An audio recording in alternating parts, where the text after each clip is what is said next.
ಪ್ರಾರ್ಥನೆ ಮಾಡೋಣ. ಪರಿಶುದ್ಧನು ಬಡ ಮುಖದ ಸೃಷ್ಟಿ ಮಾಡಿದಂಥ ದೇವರೇ, ಸ್ವಾಮಿ, ಈ ದಿನದಲ್ಲಿ ಈ ವಾಕ್ಯವನ್ನು ಕೊಟ್ಟದಕ್ಕಾಗಿ ಸ್ತೋತ್ರ. ಈ ವಾಕ್ಯದ ಮುಖಾಂತರ ನಾವು ನಿಮ್ಮನ್ನು ಘನಪಡಿಸ್ತೇವೆ ಸ್ವಾಮಿ. ಈ ವಾಕ್ಯವು ನಾವು ಇತರರಿಗೆ ನಾವು ಸಾಕ್ಷಿಯಾಗಿ ಇರಬೇಕು. ಈ ಮಾತಿನಿಂದ ಅನೇಕರಿಗೆ ನಾವು ಸಾಕ್ಷಿಯಾಗಿ ಬದುಕಬೇಕಾಗಿದೆ ಸ್ವಾಮಿ. ನೀವೇ ನಮ್ಮನ್ನು ಆಶೀರ್ವದಿಸಬೇಕು. ಈ ಮಾತಿನಿಂದ ನಮಗೆ ಶಕ್ತಿಯನ್ನು ಕೊಡು, ಬಲವನ್ನು ಕೊಡು. ನೀನೇ ನಮ್ಮನ್ನು ನಡೆಸಬೇಕಾಗಿ ಬೇಡಿಕೊಳ್ತೇವೆ ತಂದೆ.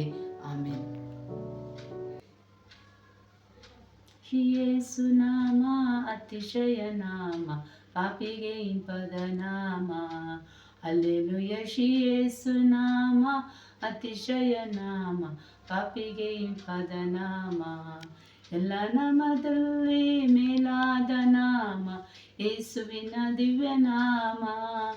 ಎಲ್ಲ ನಾಮದಲ್ಲಿ ಮೇಲಾದ ನಾಮ ಯೇಸುವಿನ ದಿವ್ಯ ನಾಮ. ಅನ್ಯನೆಂದು ತಳ್ಳದೆನ್ನ ದಿವ್ಯನಾಗಿ ಮಾಡಲು ಬಂತು, ಅನ್ಯನೆಂದು ತಳ್ಳದೆನ್ನ ಧನ್ಯನಾಗಿ ಮಾಡಲು ಬಂತು ಉನ್ನತನ ಪುಣ್ಯ ನಾಮ. ಹಲ್ಲೆಲೂಯಾ. ಯೇಸು ನಾಮ ಅತಿಶಯ ನಾಮ, ಪಾಪಿಗೆ ಇಂಪದ ನಾಮ. ದೇವರ ವಾಕ್ಯದ ಧ್ಯಾನಕ್ಕಾಗಿ ಈ ದಿನದಲ್ಲಿ 1 ಕೊರಿಂಥ 16ನೇ ಅಧ್ಯಾಯ 19ನೇ ವಚನವನ್ನು ಓದಿಕೊಳ್ಳೋಣ. ಆಸ್ಯ ಸೀಮೆಯ ಸಭೆದವರು ನಿಮಗೆ ವಂದನೆಯನ್ನು ಹೇಳುತ್ತಾರೆ. ಅಕ್ವಿಲಳು ಪ್ರಿಸ್ಕಿಲಳು ತಮ್ಮ ಮನೆಯವರು ಕೂಡುವ ಸಭೆಯವರೊಂದಿಗೆ ಕರ್ತನ ಹೆಸರಿನಲ್ಲಿ ಅನೇಕರಿಗೆ ವಂದನೆಯನ್ನು ಹೇಳುತ್ತಾರೆ. ದೇವರ ವಾಕ್ಯದಲ್ಲಿ ಇವರಿಬ್ಬರ ಬಗ್ಗೆ ನಾವು ಯೋಚನೆ ಮಾಡುವಾಗ, ಅವರು ದೇವರ ಸಭೆ ಮಕ್ಕಳೊಂದಿಗೆ ಅನ್ಯೋನ್ಯವಾಗಿದ್ದರು, ಒಬ್ಬರಿಗೊಬ್ಬರು ಪ್ರೀತಿಯಿಂದ ನಡೆದುಕೊಳ್ಳುವಂಥವರಾಗಿದ್ದರು. ಮುಖ್ಯವಾಗಿ ತಮ್ಮನ್ನು ತಾವು ಸಭೆಗೋಸ್ಕರ ತಮ್ಮನ್ನು ತಾವು ಉಪಯೋಗಿಸಿಕೊಳ್ಳುವವರಾಗಿದ್ದರು. ಅದೇ ರೀತಿ ನಾವು ಸಹ ಈ ಲೋಕದಲ್ಲಿ ಇರುವವರೆಗೂ ನಾವು ಕರ್ತನ ಸೇವೆಯಲ್ಲಿ ಮುಂದಾಗಿರ್ಬೇಕೆಂಬುದಾಗಿ ಇವರು ತೋರಿಸುವಂಥವರಾಗಿದ್ದಾರೆ. ರೋಮ ಅದೇ ರೀತಿಯಲ್ಲಿ ದೇವರ ವಾಕ್ಯದಲ್ಲಿ ರೋಮ ಪೌರದವರಿಗೆ ಬರೆದ ಪತ್ರಿಕೆ 16ನೇ ಅಧ್ಯಾಯ 3ನೇ ವಚನ 4ನೇ ವಚನವನ್ನು ಓದಿಕೊಳ್ಳೋಣ.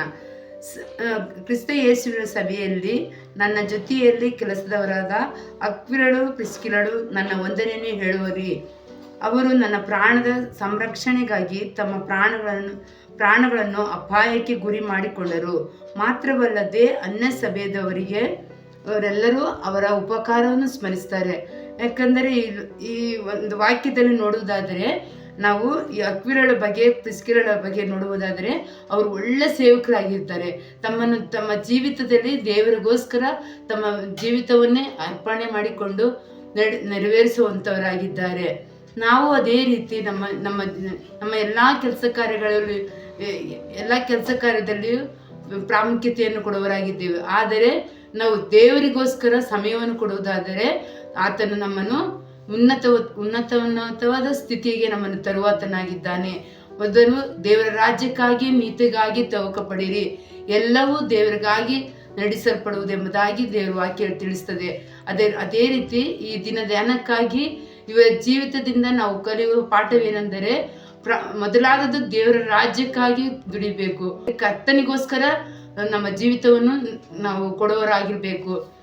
ಮೊದಲಾದಾಗೆ ನಾವು ಆತನನ್ನು ಪ್ರೀತಿಸುವರಾದರೆ, ಆತನ ಕಾರ್ಯಗಳಿಗೆ ಮುಖ್ಯತೆ ಕೊಡುವುದಾದರೆ, ಆತನು ಎಲ್ಲ ವಿಷಯದಲ್ಲಿ ನಮ್ಮನ್ನು ಘನಪಡಿಸುವಾತನಾಗಿದ್ದಾನೆ. ಆತನು ನಮ್ಮನ್ನು ಉನ್ನತ ಸ್ಥಾನದಲ್ಲಿ ಇರಿಸುವಾತನಾಗಿದ್ದಾನೆ. ಕರ್ತನ ನಾಮಕ್ಕೆ ಸ್ತೋತ್ರವಾಗಲಿ. ಪರಿಶುದ್ಧನ ಗೋಪುರಲೋಕವನ್ನು ಸೃಷ್ಟಿ ಮಾಡಿದಂಥ ನಮ್ಮ ಸ್ವರ್ಗೀಯ ತಂದೆಯ ದೇವರೇ, ಸ್ವಾಮಿ, ಈ ದಿನದಲ್ಲಿ ಅಕ್ವಿಲಳ ಬಗ್ಗೆ ಪ್ರಿಸ್ಕಿಲಳ ಬಗ್ಗೆ ನಾವು ಮಾತಾಡುವವರಾಗಿದ್ದೇವಪ್ಪ. ಈ ಕೊಟ್ಟಂಥ ವಾಕ್ಯಕ್ಕಾಗಿ ಸ್ತೋತ್ರ. ಈ ವಾಕ್ಯದಲ್ಲಿ ನೋಡುವುದಾದರೆ ಕರ್ತನೆ, ಅವರು ತಮ್ಮ ಜೀವಿತದಲ್ಲಿ ಮೊದಲಾದದ್ದು ನಿನ್ನ ರಾಜ್ಯಕ್ಕಾಗಿ ನಿನ್ನ ನೀತಿಗಾಗಿ ತವಕ ಪಡುವಂಥ ಮಕ್ಕಳಾಗಿದ್ದರು. ಅದೇ ರೀತಿ ಕರ್ತನೆ, ಕಡೆಸಿ ದಿನಗಳಲ್ಲಿ ಕರ್ತನೆ, ನಾವು ಹುಡುಕುವಂಥವರಾಗಿರಬೇಕಾಗಿದೆ ಸ್ವಾಮಿ. ನಾವು ನಿಮ್ಮ ಮಾರ್ಗದಲ್ಲಿ ಹೋಗಬೇಕಾಗಿದೆಪ್ಪ. ಎಚ್ಚರಿಕೆ ಕೊಟ್ಟಂಥ ವಾಕ್ಯಕ್ಕಾಗಿ ಸ್ತೋತ್ರ. ಕರ್ತನೇ, ಯೇಸು ನಾಮದಲ್ಲಿ ಬೇಡಿ ಪ್ರಾರ್ಥಿಸ್ತೇವೆ ತಂದೆಯೇ. ಆಮೆನ್.